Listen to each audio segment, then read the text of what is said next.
Bismillahirrahmanirrahim. Assalamualaikum warahmatullahi wabarakatuh. Halo semua, kenalin aku Salma Talita Fasti, NIM G06166 dari kelompok B9. Dan jadi pada video ini aku bakal ngejelasin tentang faring, jantung, diafragma sama mediastinum. Nah, untuk yang pertama di sini aku bakal ngejelasin tentang faring. Jadi faring itu apa? Faring itu merupakan tabung fibromuskuler berbentuk setengah lingkaran yang nanti letaknya itu ada di tepat kolam anterior vertebra. Terus di faring sendiri nanti bakal dibagi lagi jadi 3, yaitu ada nasofaring, orofaring, sama laryngofaring atau hipofaring. Nah, untuk untuk yang pertama nasofaring itu merupakan struktur paling superiornya dari faring yang nanti bakal dibatasin di bagian superiornya tuh sama dasar tengkorak dan di bagian inferiornya tuh sama palatum mulut. Terus letak skeletopisnya itu ada di setinggi VC1 sampai VC2. Terus nanti nasofaring itu merupakan saluran nafas yang menghubungkan rongga hidung ke trakea sama laring melalui orofaring yang fungsinya tuh buat respirasi. Kemudian di nasofaring sendiri itu nanti bakal ada struktur-struktur atau bangunan-bangunan penting. Yang pertama itu ada koana. Nah, koana itu yang menghubungkan nasofaring dengan posterior dari kavum nasi. Kemudian ada opte. Nah, opte ini tuh merupakan pintu masuk tuba eustasian yang nanti bakal menghubungkan nasofaring dengan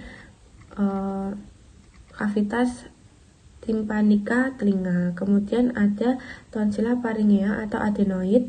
Kemudian ada torus tubarius sama torus levatorius. Nah, untuk torus tubarius sendiri ini tuh merupakan peninggian di bagian posterior sama superiornya opte.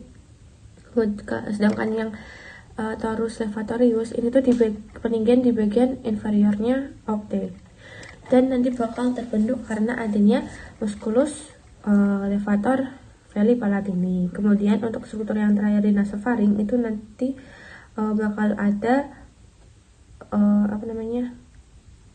recessus pharyngeus. Kemudian masuk ke orofaring. Nah, jadi orofaring ini merupakan pintu masuk saluran menuju saluran cerna proksimal. Letak skeletopisnya itu ada di setinggi VC2 sampai VC3. Terus di orofaring sendiri itu nanti bakal ada bangunan-bangunan penting sama strukturnya, yaitu ada yang pertama itu ada isthmus falcium, terus ada arcus palatoglossus sama arcus palatopharyngeus. Di arcus palatoglossus sendiri itu nanti merupakan pelipatan mukosa di arah anteriornya dari fossa tonsillaris dan terbentuk karena adanya desakan dari musculus palatoglossus. Sedangkan yang arcus palatopharyngeus itu lipatan mukosanya ke arah posterior dari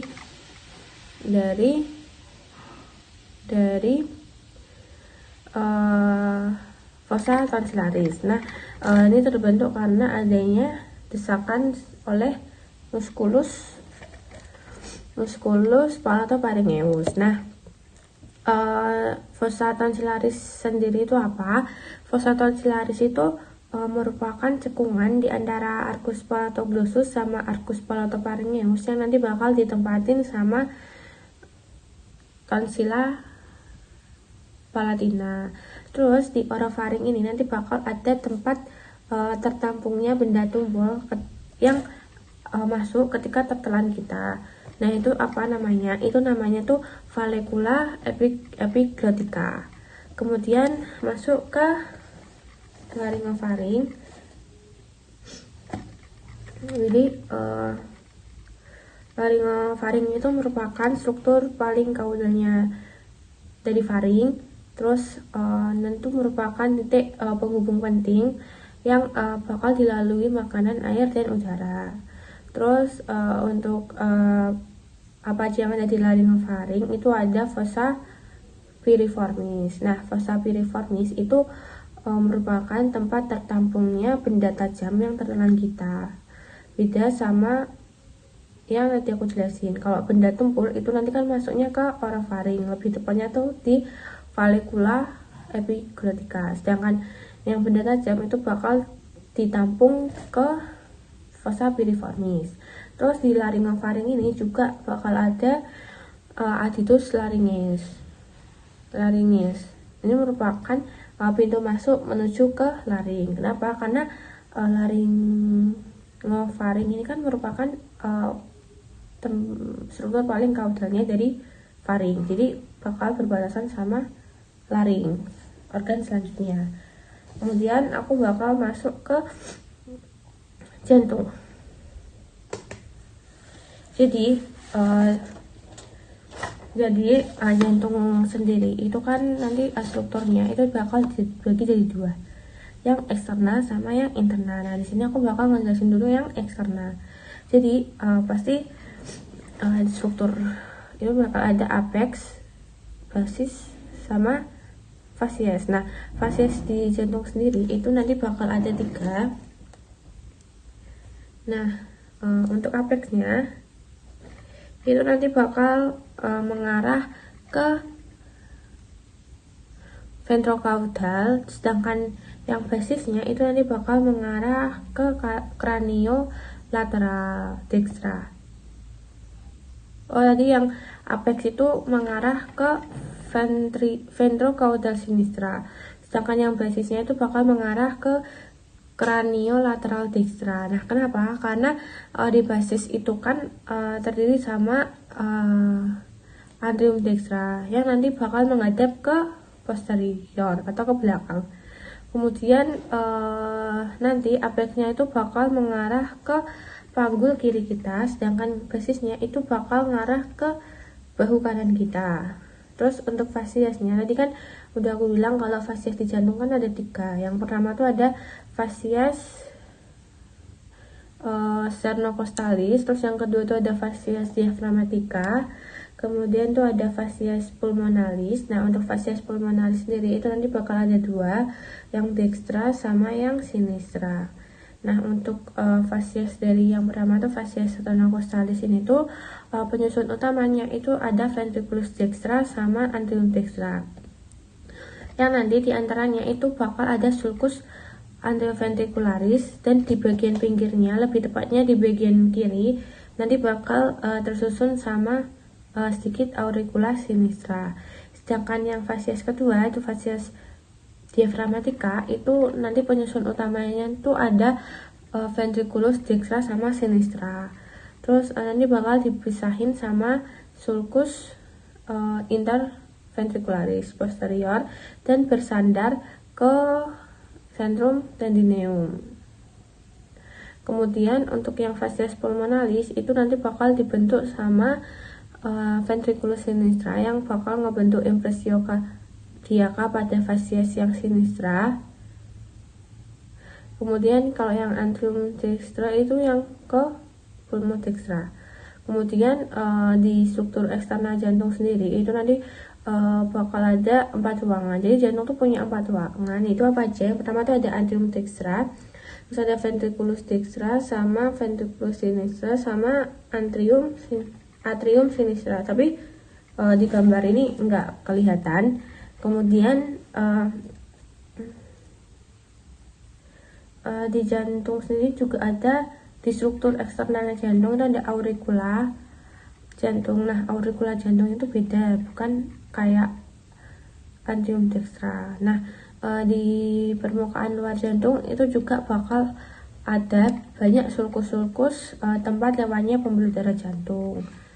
Selanjutnya aku bakal ngejelasin tentang skeleton cordis atau kerangka jantung. Jadi fungsi dari skeleton cordis sendiri itu buat apa? Yang pertama tuh buat penyokong katup jantung, terus sebagai tempat meletaknya otot jantung, dan juga sebagai insulator impuls antara anterium dan ventricle, supaya kontraksi antara anterium sama ventricle itu enggak terjadi bersamaan. Terus skeleton cordis sendiri itu nanti bakal tersusun oleh apa aja? Yang pertama itu ada annulus fibrosus, terus ada annulus fibrosus, terus ada trigonum fibrosum sama septum membranatium. Nah, annulus fibrosus itu apa? Annulus fibrosus itu merupakan 4 cincin yang mengelilingi 2 ostium atrioventricular, terus orifisium aorta sama orifisium truncus pulmonalis. Nah, nanti bakal terdiri dari annulus atrioventricularis dextra et sinistra. Nah, untuk yang dextra itu nanti ada di sekitar valva tricuspidalis, sedangkan yang sinistra itu bakal ada di sekitar valva mitralis, sedangkan yang annulus valva aorta itu bakal ada di sekitar aorta dan juga ada valva trunci pulmonalis. Kemudian yang trigonum fibrosum. Ya. Trigonum fibrosum itu merupakan penebalan jaringan yang menghubungkan antara annulus. Nah, trigonum ini nanti bakal ada 2, yaitu ada trigonum fibrosum dextra sama yang sinistra. Nah, kalau yang dextra nanti bakal ada di antara annulus fibrosus valva aorta sama annulus atrioventricularis yang dextra. Sedangkan yang sinistra itu nanti bakal ada di antara annulus atrioventricularis sinistra sama valva annulus fibrosus valva aorta. Kemudian bakal masuk ke struktur internal jantung. Kayak yang tadi udah aku jelasin, kalau jantung itu punya 4 ruangan. Itu ada 4 ruangan. Itu ada atrium dextra et sinistra, ventricle dextra et sinistra. Nah, di jantung sendiri itu juga bakal ada 4 katup. Itu 2 katup yang memisahkan atrium dari ventricle di sisi kanan dan kiri disebut katup atrioventricularis, dan 2 yang memisahkan ventricle dari arteri yang terkait yaitu ada katup aorta sama katup pulmonal yang disebut katup semilunar. Nah, katup atrioventricularis ini juga disebut sama katup trikuspid sama katup bikuspid atau mitral. Nah, penamaan ini tuh sesuai sama titik-titiknya, titik yang menyusunnya. Nah, kalau yang tri itu nanti berarti 3 titik, sedangkan yang B itu 2 titik. Kemudian aku masuk ke atrium sama ventricle dextra. Jadi di bagian atrium dextra sendiri ini nanti bakal dibagi jadi 2, yang di bagian halus sama di bagian kasar. Nah, untuk di bagian halus itu ada bagian halus itu ada sinus venorum cavarum, sedangkan di bagian kasarnya itu ada musculi pectinati di sini. Kemudian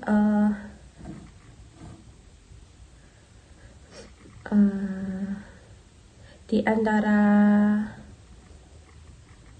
di bagian halus sama di bagian kasar itu nanti bakal ada crista terminalis. Kalau yang crista terminalis itu di bagian dalamnya dan sulcus terminalis itu di bagian luar. Terus ada lekukan di atrium kanan sepanjang septum intratrial luar.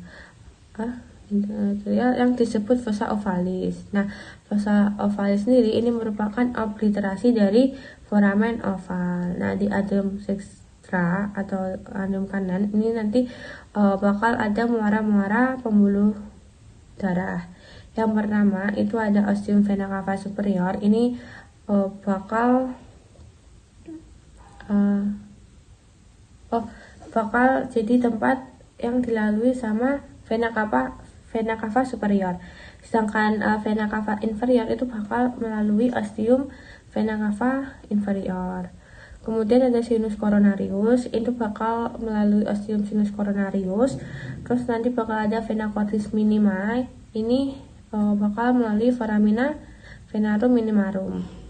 Kemudian masuk ke ini ventriculus sinistra. Oh iya, yang ini gambar ini ya, apa namanya, antrium. Ini antrium,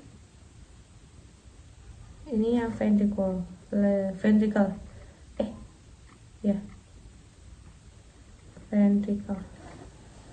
Nah, untuk di ventricle sendiri itu nanti bakal ada satu ruangan yang permukaannya itu kasar, yang nanti tersusun sama rigi-rigi yang menonjol, yang disebut sama trabecula coronae.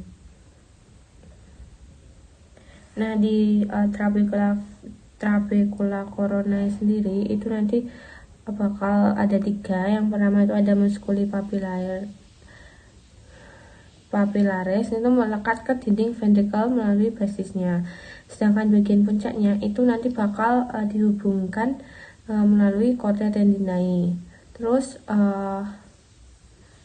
chordae tendinae ini bakal ke cuspis valva tricuspidalis.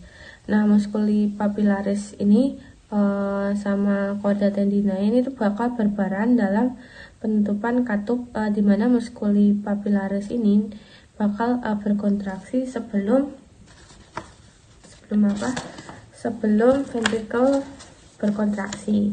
Terus nanti bakal nyebabin chordae tendinae itu menegang dan menarik kedua cuspis secara bersamaan sehingga cuspisnya itu tertutup. Kemudian ada trabecula marginalis. Nah, trabecula septum marginalis ini tuh nanti bakal membawa fasciculus alveoventricularis cusdextrum atau bundle of His sehingga berperan dalam sistema konduksi cordis ventricle kanan. Yang terakhir tuh ada rigi-rigi biasa yang menonjol di permukaan bagian dalam. Kemudian masuk ke antrium sama ventricle yang sinistra. Jadi di antrium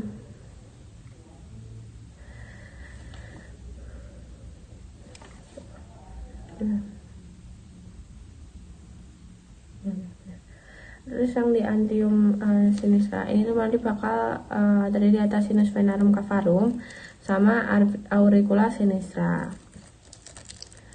Terus atrium sinistra ini nanti bakal dimurai oleh 2 buah vena pulmonalis dextra, 1 buah vena pulmonalis sinistra superior, sama 1 buah vena pulmonalis sinistra yang inferior.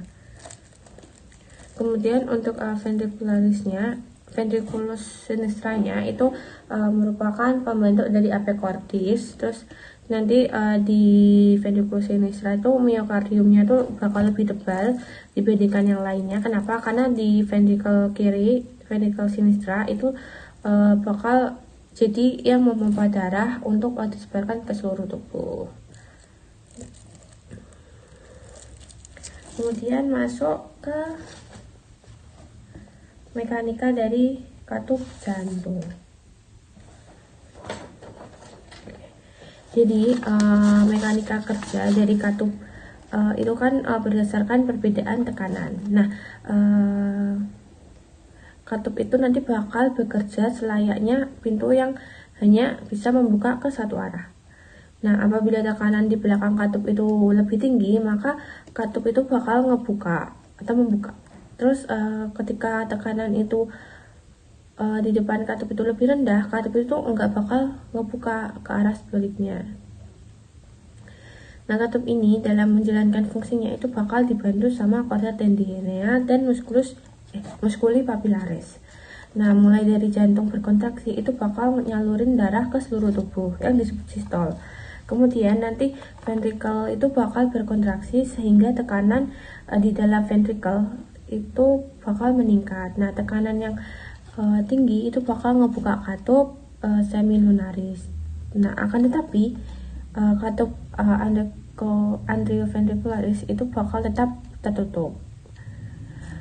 Selain karena tekanan ventricle tinggi, juga karena musculi papillaris yang memendek. Nah, akibatnya kontraksi sehingga menutup katup anteroventricularis lebih rapat lagi. Nah, darah dari ventrikel ini bakal menuju paru-paru dan seluruh tubuh. Nah, selanjutnya ketika relaksasi jantung atau diastol, darah dari seluruh tubuh itu dan paru-paru itu bakal kembali ke atrium. Nah, katup anteroventricularis itu bakal ngebuka dan darah masuk secara pasif. Dikarenakan tekanan di ventrikel menjadi lebih rendah. Dan katup semilunarisnya itu bakal jadi tertutup. Nah, kemudian masuk ke diafragma.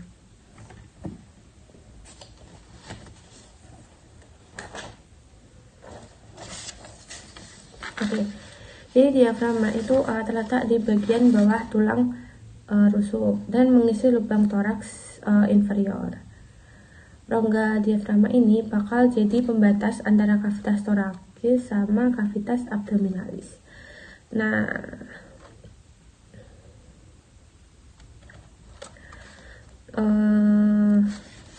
diafragma sendiri itu nanti bakal ada dua, yang pars externalis, pars muscularis. Pars muscularis itu yang ini, yang di bagian luarnya. Dan ada centrum tendineum di yang putih, yang warnanya lebih terang. Kemudian di pars muscularis sendiri itu nanti bakal ada tiga. Yang pertama tuh ada pars sternalis di sini, di sini. Terus ada pars costalis, sama ada pars lumbaris. Nah, di pars sternalis itu nanti bakal ada trigonum sternocostale larii yang akan dilewati sama arteri vena epigastrika superior sama vasa limpatika. Nah, kalau di pars lumbaris itu nanti bakal ada arcus lumbosacralis medialis. Ini merupakan penebalan dari fascias musculus psoas major, sama ada arcus lumbosacralis lateralis. Ini merupakan penebalan fascias musculus quadratus. Terus masuk ke centrum tendineum. Nah, di centrum tendineum itu nanti bakal ada lubang-lubang. Yang pertama tuh ada hiatus aorticus. Ini tuh letak skeletonnya tuh ada di setinggi VTA 12. Nanti bakal dilalui sama aorta, ductus thoracica, vena azygos sama hemiazygos. Terus yang kedua tuh ada hiatus esophagus. Ini hiatus esophagus yang ini.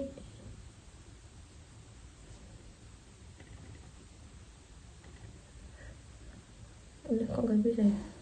Oh, ini hiatus esophagus yang ini. Tadi kalau hiatus aorticus tuh yang ini. Nah, hiatus esophagus ini nanti letaknya tuh ada di setinggi VTH 10. Nanti bakal dilalui sama esophagus, terus nervi vagi, ramus esofagi, arteria gastrica sinistra. Terus ada foramen cava morgagni. Ini yang ini. Terus ini tuh ada di setinggi VTH 7, dilalui oleh vena cava inferior, terus nervus phrenicus yang distal sama vasa limpatica. Terus ada juga di centrum tendineum itu ada trigonum sternocostale larii. Ini nanti tadi yang udah aku jelasin tuh bakal dilewati sama arteri vena epigastrika superior sama vasa limpatica. Kemudian untuk vaskularisasi dari diafragma itu ada untuk vaskularisasinya itu ada arteri plenica inferior, arteri plenica superior, arteri perikardius plenica, terus arteri musculoplenica, dan untuk drainase venanya itu bakal paralel dengan arterinya. Terus untuk nervasinya itu nanti ada nervus phrenicus atau nervus spinalis C3 sampai C5. Kemudian masuk ke mediastinum atau materi yang terakhir aku jelasin. Jadi untuk mediastinum itu merupakan ruang dalam cavitas thoracis di antara kedua cavitas pleuralis. Terus nanti di mediastinum ini bakal dibagi jadi dua, yaitu ada mediastinum superius sama mediastinum yang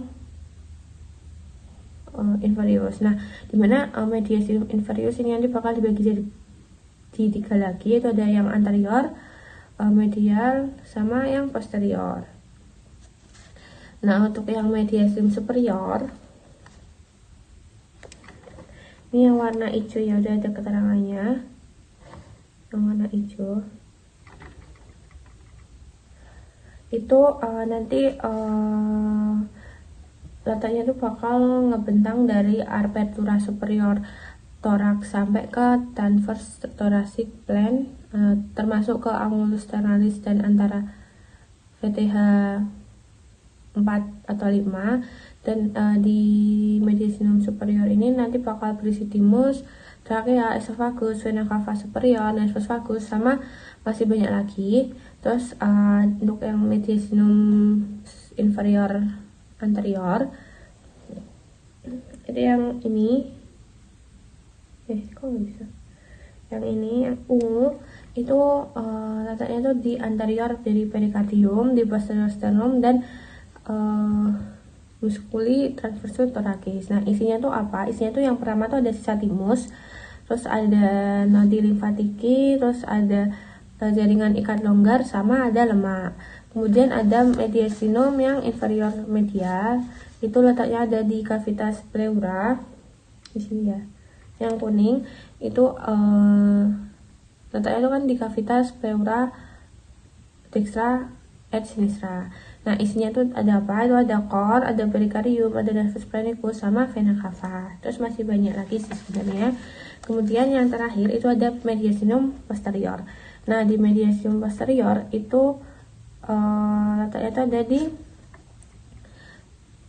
di posterior dari perikardium, di antara pleura mediastinalis. Dan isinya itu ada vena azygos, semi-azygos, nervus vagus, dan lain-lain. Oke, mungkin cukup sekian yang dapat aku sampaikan. Bila ada salah kata atau ucapan, mohon maaf. Wassalamualaikum warahmatullahi wabarakatuh.